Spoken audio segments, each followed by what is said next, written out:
manusia itu berpotensi akan melakukan kesewenang-wenangan, dan apabila dia sudah melihat dirinya lebih daripada manusia yang lainnya.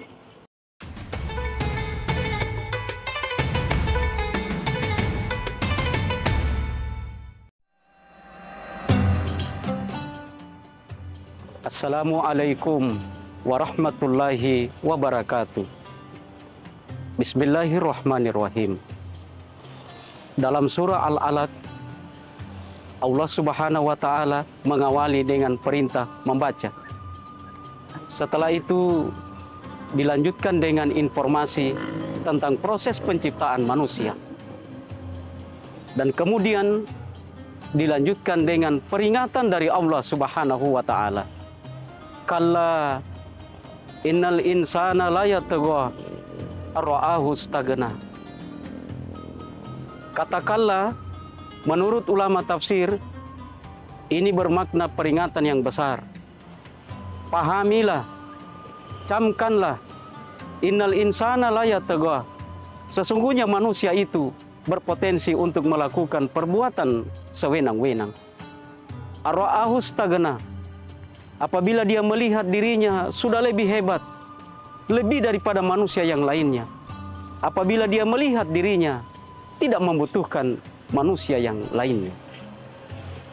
Ayat ini memberikan penegasan bahwa Allah yang menciptakan manusia, maka Allah sudah barang tentu tahu bagaimana sifat dan karakter manusia yang berpotensi untuk melakukan perbuatan sewenang-wenang.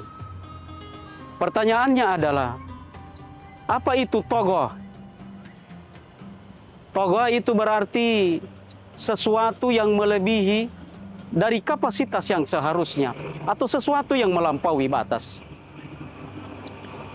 Kaum muslimin yang dirahmati Allah, ketika Allah Subhanahu wa Ta'ala menyebutkan penguasa legendaris yang terkenal dengan kediktatorannya, yaitu Fir'aun, maka Allah Subhanahu wa Ta'ala selalu melekatkan dalam diri Fir'aun sifat togoh atau sewenang-wenang. Idhab ila Fir'auna innahu togoh. Wahai Nabi Musa, datangi Fir'aun, sampaikan dakwah kepada Fir'aun, ajak Fir'aun itu kepada kebenaran. Innahu togoh, karena sesungguhnya Fir'aun itu telah melampaui batas atau melakukan sewenang-wenang. Nabi Musa alaihissalam diperintahkan oleh Allah untuk mendatangi Fir'aun, mendakwai Fir'aun. Itu bukan karena jabatan kekuasaan yang dimiliki oleh Fir'aun.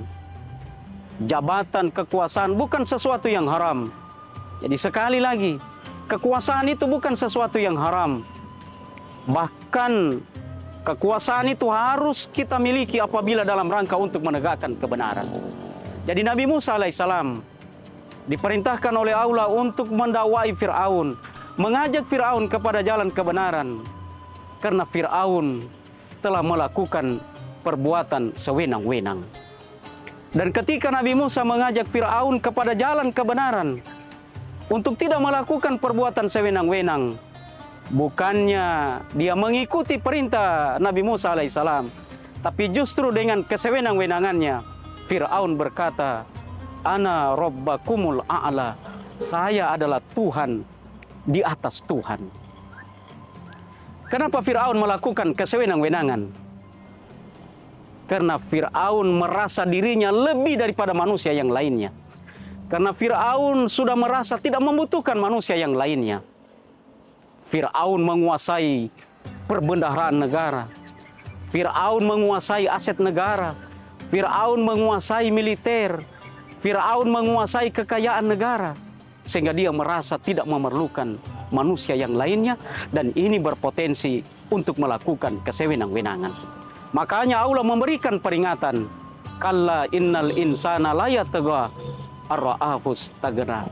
Manusia itu berpotensi akan melakukan kesewenang-wenangan, dan apabila dia sudah melihat dirinya lebih daripada manusia yang lainnya. Jadi dari kisah ini kita bisa menarik pelajaran bahwasanya 3 hal yang bisa membuat orang berpotensi melakukan kesewenang-wenangan, yaitu kekuasaan, harta kekayaan, dan ilmu pengetahuan. Tetapi Kalau kita membentengi diri kita dengan akhlak, dengan pengendalian diri yang baik, maka ibadah puasa yang kita kerjakan diharapkan mampu mengendalikan diri kita, sehingga dengan kekuasaan, dengan harta, dengan ilmu pengetahuan, kita tidak akan melakukan kesewenang-wenangan. Semoga bermanfaat adanya. Wallahu musta'an, wallahu muwafiq ila aqwamit thoriq. Wassalamualaikum warahmatullahi wabarakatuh.